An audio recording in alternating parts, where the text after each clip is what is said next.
ya? How are we? Good to see you. You too. Let's go surf, huh? Yeah. Professional athletes confront fear every day, some more than others. I've built my career around fighting fear, and believe me, it's a love-hate relationship. I want to get into the minds of those who tackle fear and understand how each individual does it. Do they trick their mind, or do they embrace their scariest moments? What happens to their bodies in these scary moments? These are the questions I want to answer. I'm Mark Matthews.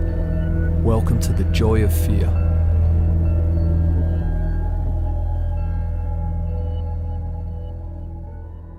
The fundamental is that to get over fear, you need experience. Like you do Yeah. something over and over again, you get confidence, skill set, and it's like you're more comfortable doing it. Like so you constantly process an experience negatively Yeah. and reinforce it, then Yeah. it makes it way worse.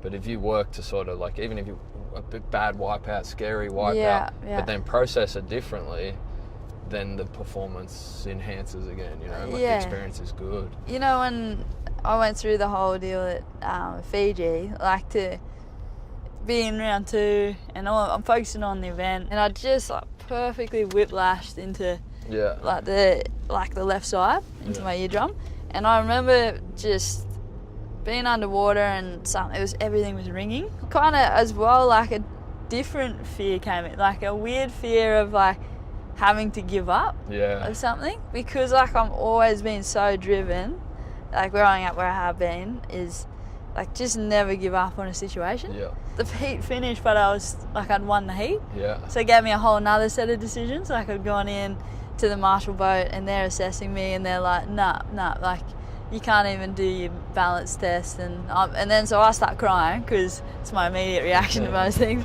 Like, what do you mean? I'm fine. And the one of the guys are just like, all right, well, if you think you're fine and you believe in this, let's find a way to plug it up. And That's just cool. went, so blue tack and started taping the head. All I remember is like just taping your head, and I just couldn't believe it. Like I paddled back out, we took off on the first wave, and it was like a 2-point ride or something. But I pulled off and I like claimed it. I was so pumped. Like So Dad had his hands in the air as if like, I can't believe you're back out in the water. Like I don't think I had one eye. Like I couldn't even like see because of the tape. The only person I remember was in the final, like against Bianca, because the hooter went, and it was one of the most like seriously most euphoric things I'll experience in sport. Like for me personally, like to go, you win. Sally Fitzgibbons, you're the champion of the Fiji Women's Pro. I'm getting goosebumps. Like the adrenaline and the happiness and the pain were kind of cancelling each other out. So I was sort of just like floating. But all I do is I remember Bianca because I just gave her the biggest hug. Like she's a great friend, like out of the jersey, and she's just like, man, well, I'm really proud for you. Like I'm really stoked. Good. So that's the experience that's bad. Yeah.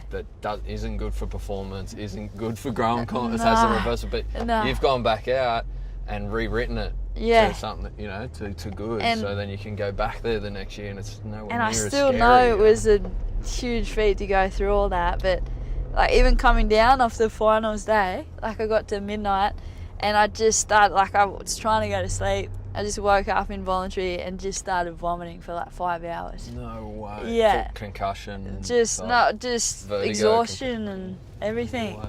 Just had to ride through it. I feel like you've experienced exactly what you're made of. Like whereas most people will never ever get to experience that. Like you've pushed yourself through